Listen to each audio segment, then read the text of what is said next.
it's done. And now it's my pleasure to introduce Gabriel Scherer, who is a researcher at INRIA. I will speak today about normalization by realizability. Thank you very much, Gabriel, for agreeing to give this talk. Thank you.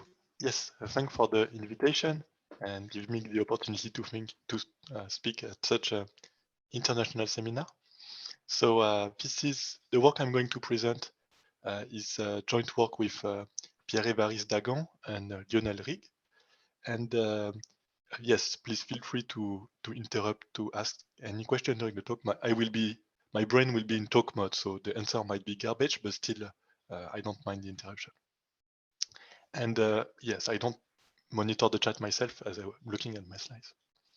Okay, so in the work that I'm talking about, we studied the computational meaning of a specific proof, which is the adequacy lemma of classical realizability.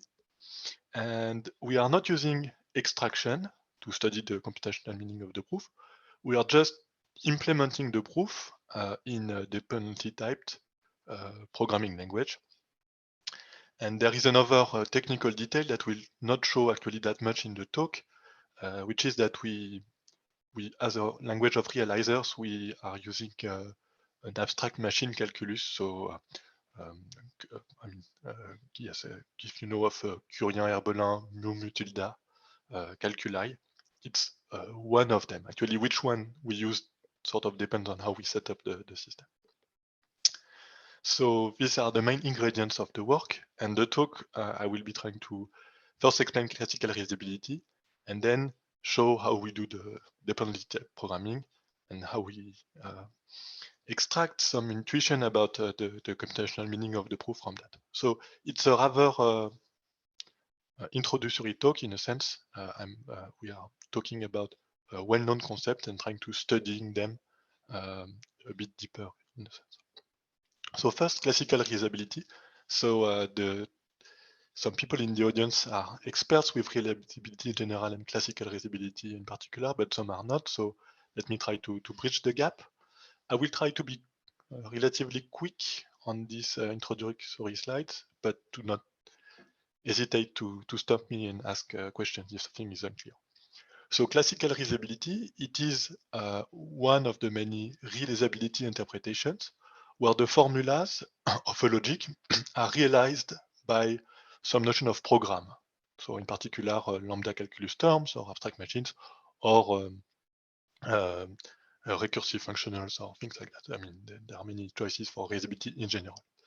Classical realizability was introduced in the 90s by Jean-Louis Krivine to provide the simple approach to realize classical axioms. So there was a discussion on the types list recently about the history, so recalled by Matthias Weleisen, of the realization that control operators give classical axioms from a typing point of view.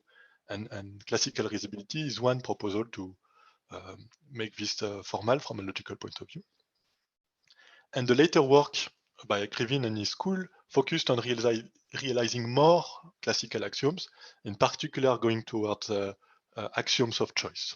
Okay, not just the excluded middle, but more scary axioms even.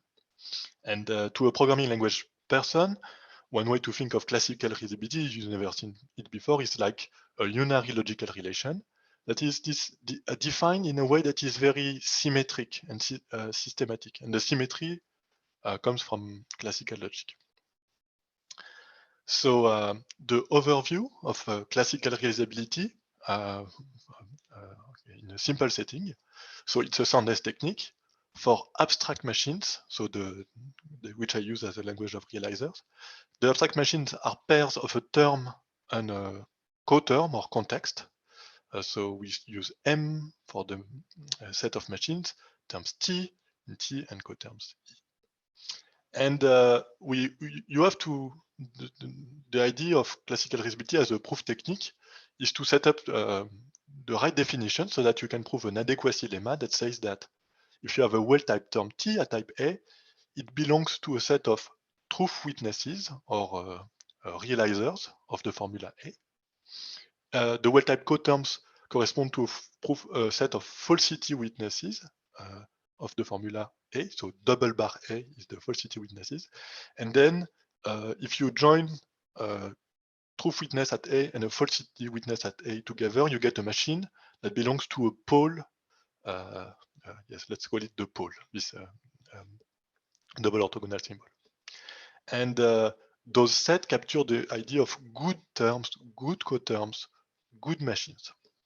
And in this talk, we wanted to study, so in general, the setup is parametric over the notion of pole, but and I will present the general argument, but then we will instantiate it for a specific pole, which is the set of machines that have a weak head normal form. Okay, so we get a weak head normalization out of the adequacy lemma. And yet here you see that it's classical in a sense because we are looking at proofs of A, if you want, and counter examples of A as simple bar A and double bar A. Yes, I mentioned before, when we join a T and E, which are in simple bar A and double bar A, we get something in the pole. And the central way to define the truth witnesses and the falsity witnesses for this property to hold is to use orthogonality. Okay, so the orthogonal of a set of terms is the set, I don't know if, yes, you see my pointer, is the set of coterms E such that for any term T in my set of terms, T against E ends up being in the pole. Okay, so it's the set of E's that works well when combined with the T's, the terms that are in big T. And dually, the orthogonal of a set of coterms is a set of terms that work well with all of those coterms. So first, going back to the basics, the lambda calculus, lambda terms, okay, so it's the pure lambda calculus for now. In the work, we work also with pairs and sums, but here I'm going to focus on a very simple definition. It has a reduction. And we use an abstract machine, and in Krivin's work, it's a very simple call by name abstract machine. So the terms of the machine are just the usual lambda terms, and the coterms are application context, if you want. So there is star, which is, there is nothing left to do. And there is u.e, which is, I expect a function as a term, and I want you to pass the argument u to this function, and then on the result of this function application, I want you to apply the coterm e. Okay, so this is u cons e. This is a call stack, a stack of arguments, if you want. Not a call stack, a stack of arguments. And then there are two reduction rules. If you have an application tu against a coterm e, you can push the argument u on the stack, on the application stack. And then if eventually you get to an actual lambda, you look at the coterm, and if it is an application coterm, you can take the argument u, perform the beta reduction, and continue against e. So this is a very simple standard abstract machine. You can prove a simulation result that if t against the start or the final, if you want, context coterm ends up in on a normal form that is itself against the star, then actually that means that in the lambda calculus that you started from, t reduces to u, which is a normal form. Let me, if you are not familiar with that, let me show you how you get, how the key aspect works. So if you have a beta redex on the left, for in this example against a star, but it would work with any context, you can push the u in the context and then apply the second rule to get a beta reduction. So this is a rephrasing of the usual head reduction for the lambda calculus. And so in the details, look, how does the classical realizability proof work? Well, you have to define, so it's parametric over any realizability structure, which is a triple of terms, coterms, a set of terms, not necessarily all the terms, a set of coterms and a set of machines. So they have to be closed by the terms and context constructors. And the important condition is that the pole must be closed by anti-reduction. So if you have a machine that is in the pole, T prime E prime, and then you have a machine T E that reduces to T prime E prime, then TE should also be in the pole. One way to think of it is that if a pole characterizes a set of good machines, so it's some sort of property that is desirable, we want to study properties that are preserved by computation. Okay, so if you reduction should not affect whether you do have this property or not.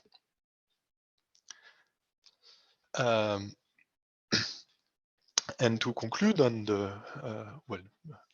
on classical reusability. So the important part that I have left out so far is the definition of the truth and falsity witnesses. And the idea is that the definition will depend on the polarity of each type connective. So for example, the function type A to B, it's a negative type. So it will be defined starting from the side of the coterms. Okay, so first, and we do a two-step process. So this is maybe not standard if you are familiar with classical reusability, a sort of a more regular way to do it than the standard one. So first we define, so it's a negative type, so we define the falsity values, which are a subset of the falsity witnesses, double bar A to B V. And then we define the rest by orthogonality. So for the arrow, here is how it works. The falsity values for the arrow type is, so here is the set of coterms that are application coterms with the first part that is a truth witness for A, and the second part that is a falsity value witness for B. And then we define the truth witnesses for A to B by orthogonality. They are the orthogonal of the falsity values. And then we define the falsity witnesses for A to B, again by orthogonality, as the orthogonal of the truth witnesses, and therefore the biorthogonal of the falsity values. And the construction is symmetric for the positive types. So for example, for the pair, the sum, sorry, you would define the truth values for the sum, which is just a disjoint sum of the truth values for either argument. Well, one possible definition is this one. And yet then you would define the falsity witnesses by orthogonality and the truth witnesses by orthogonality, double orthogonal of the truth values. So in general, if you have, a positive type P, then you start from the truth values and you do 2 rounds of orthogonal to get the truth witnesses. And if you have a negative type N, you start from the falsity values and you do a double orthogonal to get the falsity witnesses. Okay. So orthogonality has nice closure properties that if you apply it 3 times, it's the same as applying it once. So the biorthogonals have interesting stability properties. So to finish this recap, the adequacy lemma, you prove something like that. So what you want to prove is that if T is well typed at type A in the context gamma, then for any substitution that realizes gamma, then T is a truth witness for A. By realizing gamma, I mean that for any variable at a type in gamma, the substitution rho provides you with a term that is a truth witness for A. And so you prove this inductively. So using gamma here is the strengthening of the initial lemma that we wanted, that was just for closed T's, but here it works with any open context, and it works well inductively. So here is an example proof case. So the proof in this setup of a simply type lambda calculus with only functions is very simple. Okay, so for example, this typing rule, I want to prove that the conclusion here indeed realizes A to B. So I need to prove that for any rho that realizes gamma, here I have a truth witness for A, which is the orthogonal of falsity values for A to B. So by definition of the orthogonal, I need to prove that for any falsity value E prime, the machine combined goes in the pole. And by definition of this, an E prime here is exactly a U cons E for a U that is a truth witness for A, and the E that is a falsity value for B. So this is how I set up my definition. If I got the definition wrong, the proof would not go through. And so I can reason now by anti-reduction. So this is a key step, saying, well, to prove that this is in the pole, it suffices to prove that the one-step reduct is in the pole by anti-reduction. And to prove that this is in the pole, the argument is that E is a falsity value for B, and I'm claiming that this thing on the left is a truth witness for B, and that means that the two sets are orthogonal of each other. So this one on the left is an orthogonal of the one on the right. So the combination of the two will be indeed in the pole. And how do I get that T rho U is in the truth witnesses of B? This is exactly the induction hypothesis on the premise of my typing rule. So here is how the proof goes, and all the proof cases have this kind of reasoning, and it's fairly standard set theoretic reasoning. Okay.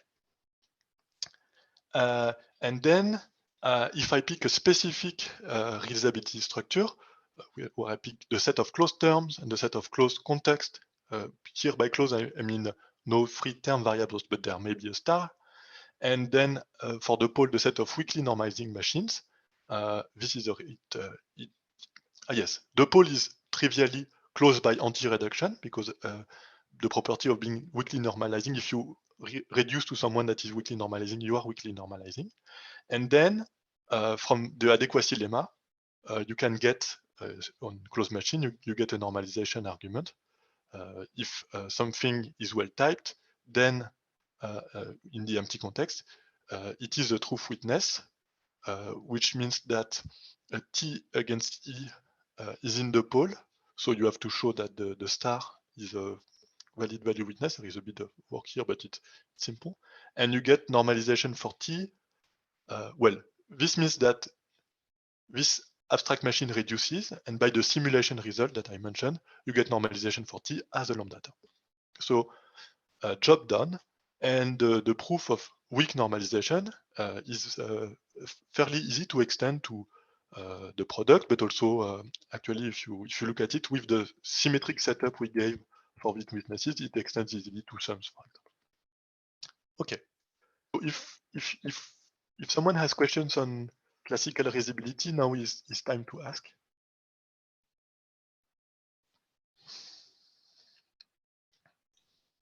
Seems that you can continue. Yeah, Oh, okay. Dexter has another question. Yes. Yeah, thanks. Is there some kind of relationship between these structures and coherent spaces? They look very similar in structure. You have this orthogonality. Yeah, same so sort of if you coherent spaces as in the models of linear logic? Yes. Yes, they look very similar. I'm not an expert, so they are obviously related in the sense that there is this paper by Girard presenting classical logic as a constructive logic, sort of provocatively, giving a semantics in terms of coherent spaces. Coherent spaces, so what should I say? The setup is similar. Coherent spaces are a denotational model, and it's not so clear to me what the computational content is, whereas here we have a syntax, which is an abstract machine, and it's clear what it does, it reduces. And I think that deep down, there is a strong reason why they are similar, which is that the models of classical logic, they have this natural structure. I mean, it's fairly natural to have a symmetrics relation and orthogonality between them. So I would say that it's a property of basically most models of classical logic, and not just these two, where one coherent spaces being a denotational model and classical reusability giving a reusable interpretation, so a more syntactic model. Okay, if Dexter is done, there is another question by Phil Wadler. Hi, Phil. Hi, Gabriel. Thanks. This is very nice. I just had two kind of technical questions. One is in your adequacy theorem, if you could go back to that. Right, you just have T there. Did you mean T with brackets row? Yes, I mean row of T. Sorry about that. It's a typo. Right, and in the later place you wrote T followed by row in square brackets, I think, for that. Yes. Here, for example, T. Yeah. Yes, exactly. Yes. Okay, great. So I follow that. And the other thing is you mentioned that the pole must be closed under anti-reduction, which makes sense, but I don't understand why it is not. Could you give an intuition for why it does not need to also be closed under reduction?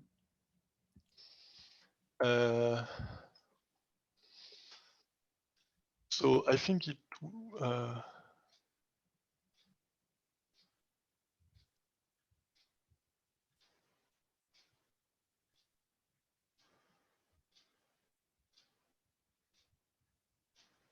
That's a good question. So when we work with, for example, intersection type systems, typically we prove both directions.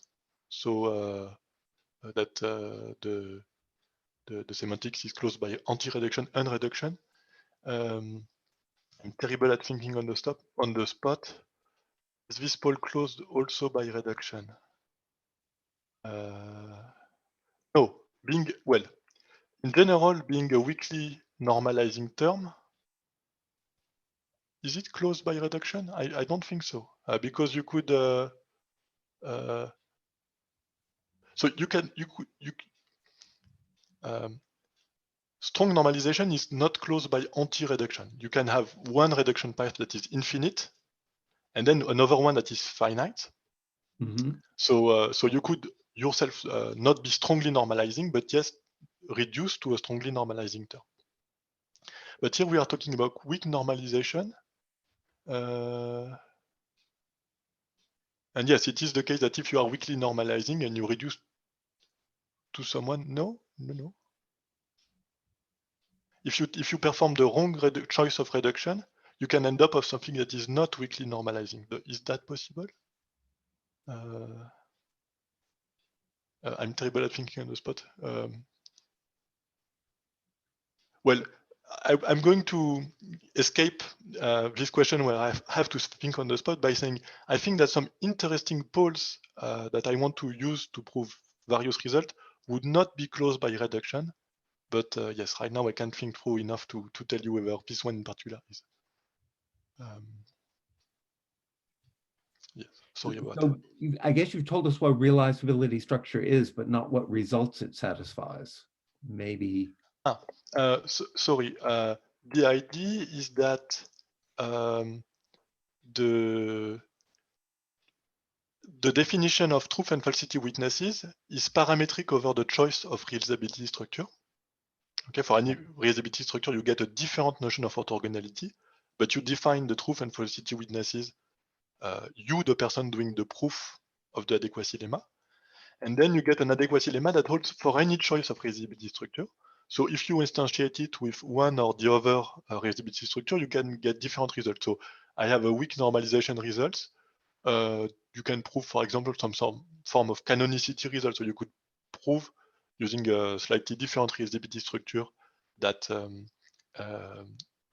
closed terms of type A plus B. Form, and the definition of normal form itself depends on what a pole is. If it's not in the pole, then it's normalizing. All right.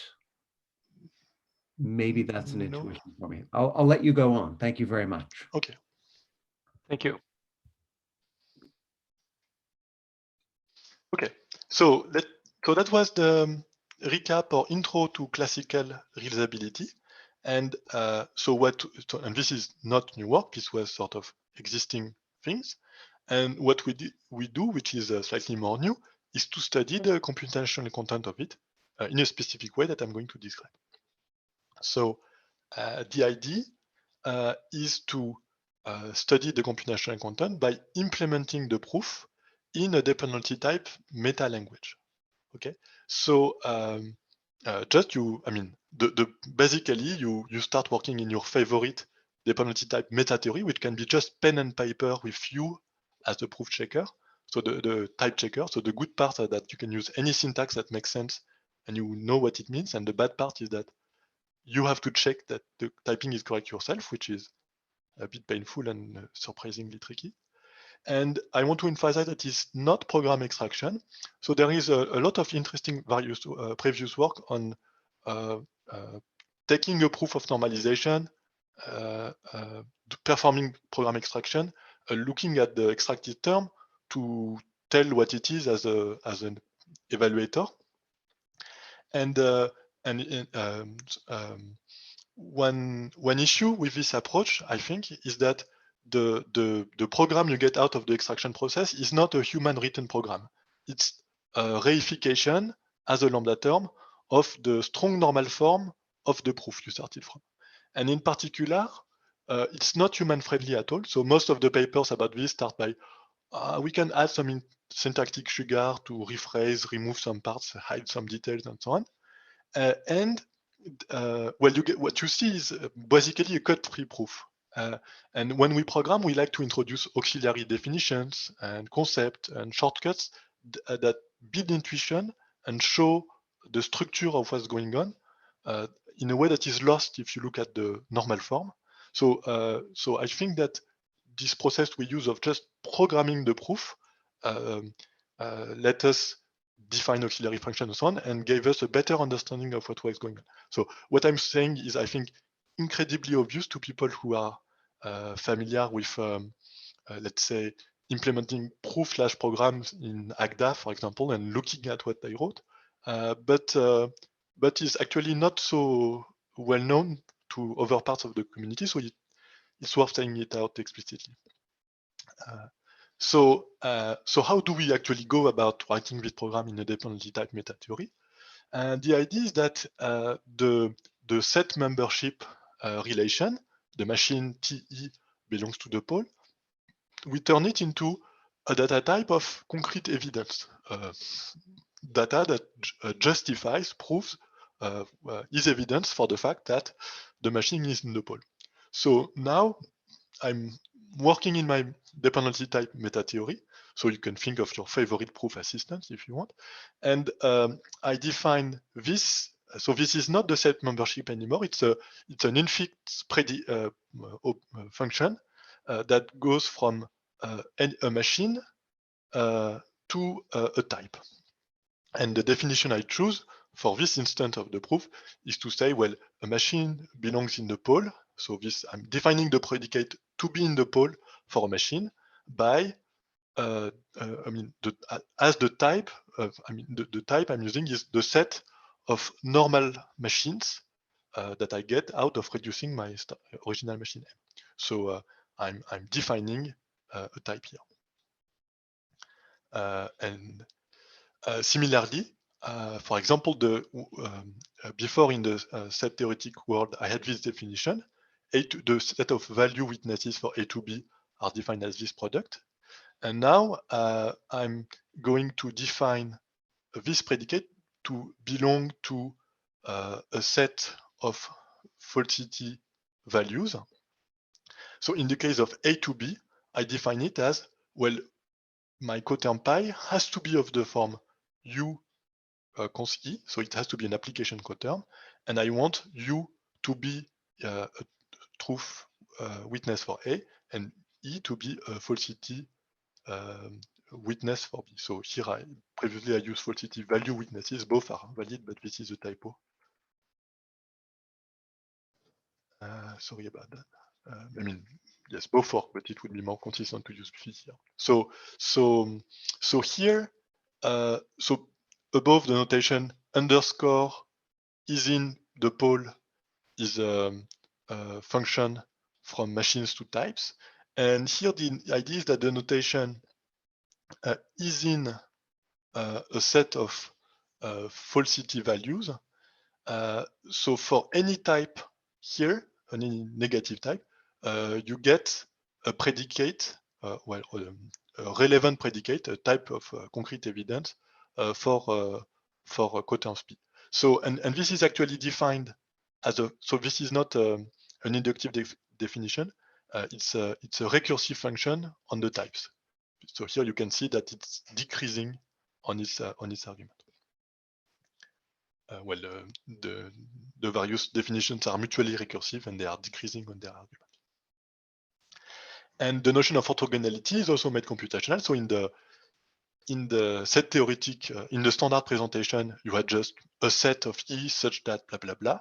And here the idea is that the proof that E belongs to the orthogonal of some truth witnesses A is a function that for any T with evidence that T is a truth witness for A, returns evidence that the machine T against E is in the pole. Okay, so it looks like a first order logic statement, but it is a dependency type function that takes evidence in and produces evidence out. Well, it's parameterized over both T and the evidence that T is a truth witness for A. So you do this. It's very simple for all the construction you had in the setup of the proof, and then you end up with a bunch of definition and a theorem you want to prove, and you need to write the proof term. And basically, we are done. So the point is that once you are picked a definition for all the truth and value witnesses, this completely determines the evaluation strategy it determines the proof term, and when you look at the proof term, you see that it is an evaluator, and it also determines the evaluation strategy. So it's interesting. So in particular, what do I mean by it determines the evaluation strategy? Here, there are several choices you could make. So here you could, for example, ask for E to be a falsity value, which is the more restricted class, or a falsity witness, which is the more extended class. And both of them work. They give evaluators, but they may correspond to different evaluation strategies. So let me go into the details a bit more. How do I ask for the time? Yes, okay. And yes, to go in the details, the first thing you do is to remove some of these dependent types, okay? Because programming, starting right away with dependent types all over the place, especially if you play the type checker yourself, is a bit too difficult. So first, we choose to simplify our definition. We chose to simplify our definition by erasing the dependencies. So for example, instead of a predicate evidence that someone is in a set T, just define a type justification for T. So here is an example. So here I define the predicate to be in the pole for a machine as the set of normal form machines that this machine reduced to. And you can erase most of this information and only say, okay, the justification for being in the pole for a machine is a normal form machine. So here we lose information, we lose the relation between the normal form that we have and the machine we started from, but we get a non-dependent type. So we do this erasure for all our definitions. So same thing here. The justification for being in A to B was a proof that U is in A and E is in B. And now I'm going to do something very simple, which is to say, okay, the set of the type of justification for being in A to B is a pair of a justification in A and a justification in B. So it's not dependent anymore. And the orthogonal, if you erase all the dependencies in the same way, the justification for being the orthogonal of something in A is just a function from justification of being in A to a justification of being in the pole. So this gives a weaker statement that is less precise, and you can try to first implement proof terms for this weaker statement. Okay, so this is the idea. You start by working in this less dependent setting. And it's very nice how to implement these proof terms. It feels like programming, it really is programming. So for example, here, I'm doing the application case. So I have a T from A to B and a U at type A, substitution row that is in gamma. And I need to build something of type justification of being a truth witness for B. how am I going to do this? Well, the idea is to use the definition. Well, to be a truth witness for B is to be a function from the falsity values for B to the justification of the pole. So I write a lambda. Okay, assume that you give me someone pi bar that is of type justification of being a falsity value for P. How am I going to build something in the pole? Well, what I want to do is to combine things together that are at orthogonal type. Okay, so this is the idea. I will combine something that is a truth witness for A to B and something which is a falsity value for A to B. How am I going to get a truth witness for A to B? Well, I have one here, T, by induction hypothesis. So it's a recursive call. I call this RIA program, reusability program, on T with the same substitution row, and I get a justification for being a truth witness for A to B. And then on the right, I need to have something at this type, and I know the definition. It's a pair, okay, of something in A and something in BV. Well, luckily, I have something in BV right here, the pi bar, and I can get something in A by a recursive call. Okay, so I'm done for this case of the proof. I wrote a simple proof as a dependently type one. And so you do this for all the cases. So functions, pairs, sums, and so on. And variable cases also very easy. And once you have this first program written down with some holes, with meticulous spacing in between, you unsimplify things. So you move back to the fully dependent version. And everything you wrote will remain, is still correct, but the types will be more precise, and you need to add a bit of facilities around to make the type match. So let's look at how that happens in this case. So I go back to the fully dependent version. So the type of the whole thing that I need to produce is not anymore a simplified justification, is this full thing of proof that evidence that T is in the orthogonal of BV. So it looks pretty similar.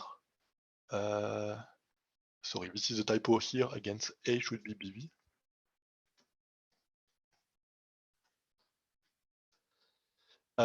This looks pretty similar, except first I need to add, so the type of P bar becomes dependent over some pi, so I need to add a parameter to abstract over pi, okay? And then I need to produce not just a justification of the pole, but this proof that this specific, if I take T, which is here, this one, and E, which will be pi, and plug them together, I get something in the pole. Okay, so how does this work? Well, yes, this is what I want to, the return time of the function needs to be this one. And if I look at what I have here, okay, and if I go back to the dependent definitions, I get actually something that is not of the desired type, but of this type. I get a proof that, okay, this tells me that T realizes A, and this tells me basically it's a proof that U const pi realizes is a falsity witness for A. So if I combine the two, I get a proof that this machine is in the pole. And to connect the two, the only thing I need to do is to use the anti-reduction principle. So when I say in the dependent type setting, we have to assume that the pole satisfies anti-reduction. So you have a function that coerces something whose type is on the right to something whose type is the thing on the left.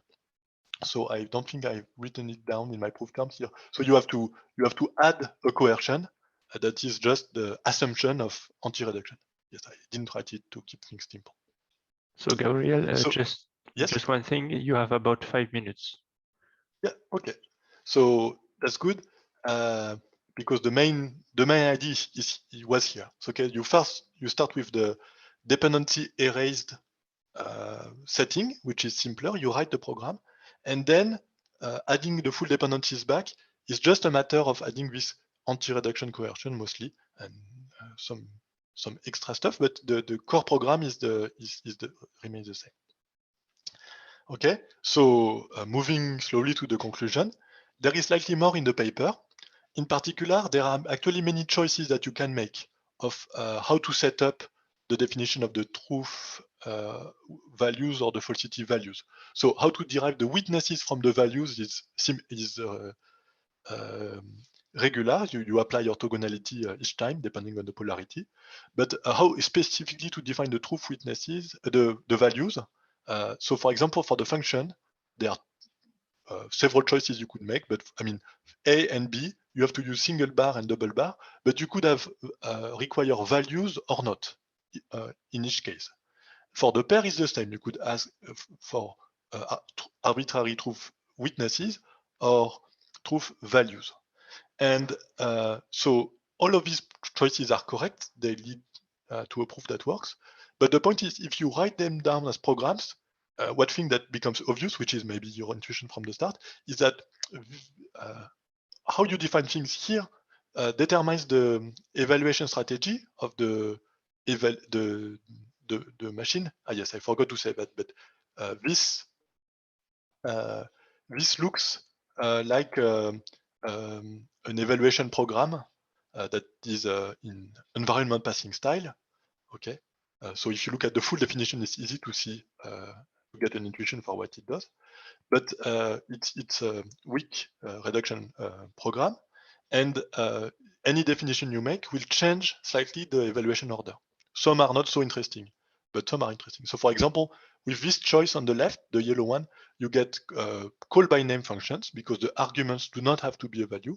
And with the choice on the right, you get call by value functions. And for the pairs, it's the same actually. If you ask for the V's, you get call by value pairs. And if you don't ask for the behavior of the evaluation is as if your pairs had to be reduced to values first. And here, the evaluator will happily build pairs of non-evaluated terms, move them around and reduce them later. So you get basically call by name pairs in the evaluator that is in the proof. Okay. And one way to make this precise is not just to look at the program and say something as I'm doing, but is to look at which anti-reduction specifically were required. So here, in this example, I said, oh, we need this reduction rule. But in the setting that I describe as call by value, you will see the reduction rule of a call by value abstract machine. And in the call by name setting, you will see the call by name abstract machine. And actually, if you use polarized machines, you can make both work fit in the same framework. Yes, so this hint of a polarized evaluation order, it's actually what's going on under the hood. Yes, this is the full version, well, full with lambdas and pairs of the call by name evaluator. So here, these are positive pairs. I chose the syntax of positive pairs. And well, maybe it's clearer that this looks like an evaluation program. I don't know. Well, to me, it's nicer. And you can see that the let construct in the source language turns into something. So these are just definitions in the dependency type language that I made, but the syntax is made to suggest the corresponding structure in a mu tilde abstract machine, which is a mu binder on positive pairs. And then, yes. So call by value version, probably we're done. And yes, one last thing, if I have something to say. So we wrote this paper in ambient meta theory, dependency typed, of course, what everyone thinks of when they do mathematics. And years later, we implemented in Coq to actually make sure that the things we were saying were, that the program were typed correct. And we hoped that extraction would magically go from the dependency type version to the nice simplified non-dependent version.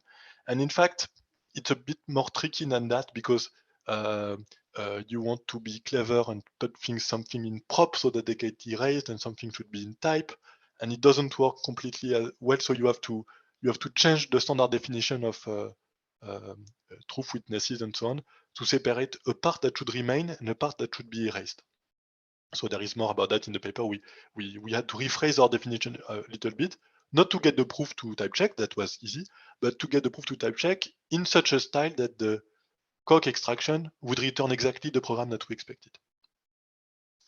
And yes, obviously this is related to normalization by evaluation. One remark is that if you look at those as type programs, reusability tells you that it shows that the program you started with is a realizer, but it's not clear that a realizer is a normal form or has a normal form. And normalization by evaluation tells you that you get a normal form, but it's not obvious that the normal form you get is actually equivalent to the program you started from. And so both styles give you different guarantees clearly, obviously, and for the other, you have to think a bit more about what's going on. And if you are working in the categorical setting, so you do NB in the categorical setting, then you can get the fact that the normal form is equivalent to the program you started from using an initiality argument. So it's a bit subtle. Thank you. So I'm going back to the chat, and if you have questions, I'm happy to answer them. Thank you very much, Gabriel. So thank you for this very nice talk. I'm sure that we will have questions. If you want to ask questions, just raise your hand.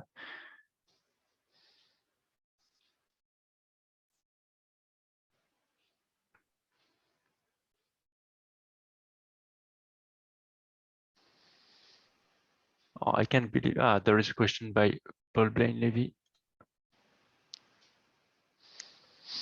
Hello. Hi. Hi. So thanks for the talk. I wonder. Well, I mean, I often wonder when I hear classical realizability talks.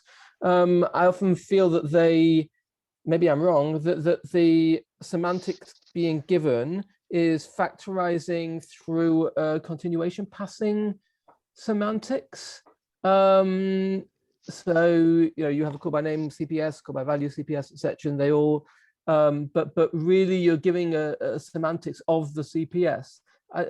I don't know if do you think that could be the case for the work that you're doing, or does that question even make sense?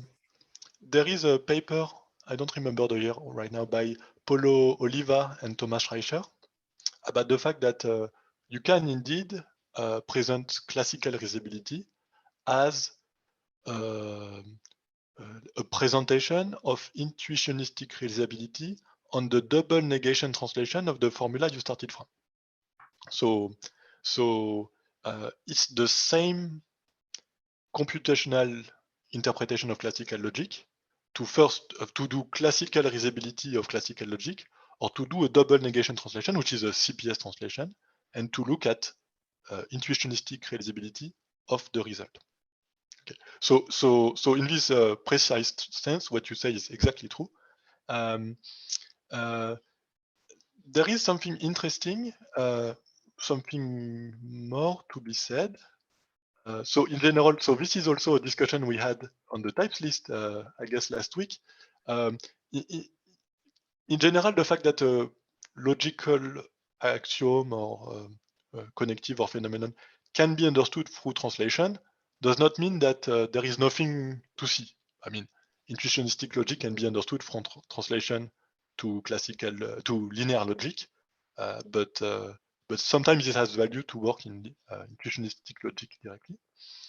There is one thing that is interesting to be said, I think, which is that conversely, okay, so you can use CPS as an intermediate step to get a classical reusability. But conversely, you can use abstract machines as an intermediate step to get CPS. They factor the CPS translation. So abstract machine, in this case, it's sort of obvious because it's a very simple abstract machine. But if you look at the more richer classical abstract machines, it's to convert a lambda term into its abstract machine is 1/2 of the CPS translation, if you want. And because then you can define a function that takes an abstract machine and returns a lambda term. And if you do both direction, you go back to a lambda term that is the CPS translation of the original term. And one interest of working with abstract machine is that they give a more, I would say, direct style understanding of what's happening. Well, at least for me, maybe it's no, I think it's not a subjective statement. It can be made precise. What I just said was precise, but then subjectively, I would say working with abstract machine tends to be nicer than working with CPS translated terms directly. It's easier to build intuition or understand what's going on when you study different reduction orders, for example, at the level of the abstract machine, than if you look at the reduction behavior of the CPS translated term. But I think that everything you do with abstract machine, you could do if you were sufficiently strong-willed, and many people are, just working with CPS. So yes. Okay, thanks. Thank you, Paul. So there is a question in the chat by Sanjiva Prasad. Can you elaborate a bit more on the call by value and call by name and their duality? Yes, I think I'm not the right person in the audience to answer that, because there are many people that are more expert than I am.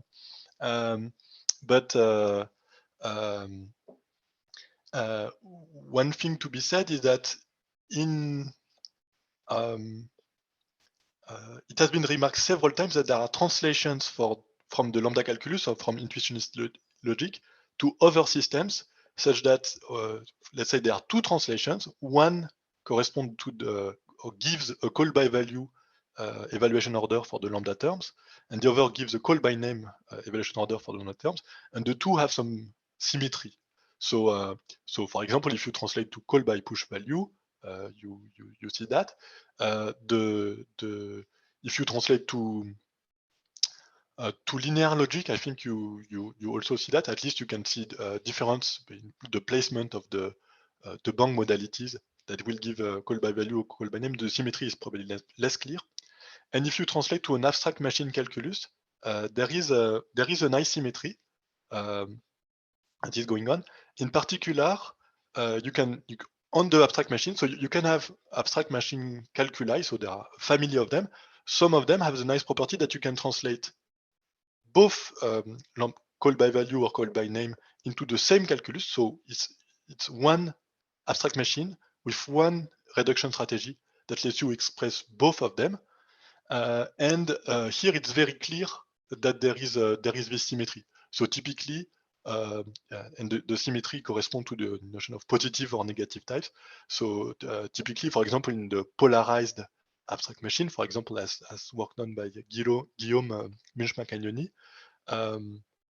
the parts that will behave in call by value will force reduction on the terms, whereas the coterms are in a sense simple in the sense that all the coterms are values. So they are you don't try to reduce them, they behave as if they were fully evaluated.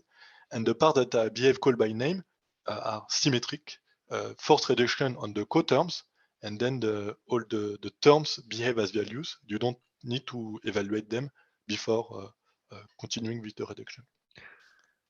So there is a precision in the chat by Sanjiva. I mean, it is easier to see the Krivin machine as a direct style version of CPS for CBN. I don't see Landin's CECD as doing that as cleanly for CBV. So yes. So yes, if you want to have call by value in an abstract machine in this style, the standard approach, I think, is to introduce an extra binder in the coterms that forces the evaluation of the left-hand side to be a value. So in the mu tilde calculi, it's the mu tilde binder,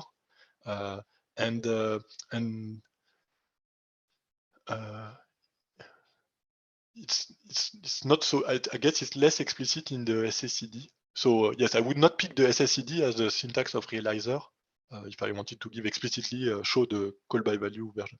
But here in this work, I'm working in let's say a generic mu tilde system where I have all the reduction rules I want in the abstract machine, And then I'm using the requirements of the proof. So for any setup of truth and falsity weight essays, I need some specific reduction rules. So I have a sort of untyped or not so nice abstract machine calculus, and then each choice I make forces me to use a certain subset of the machine.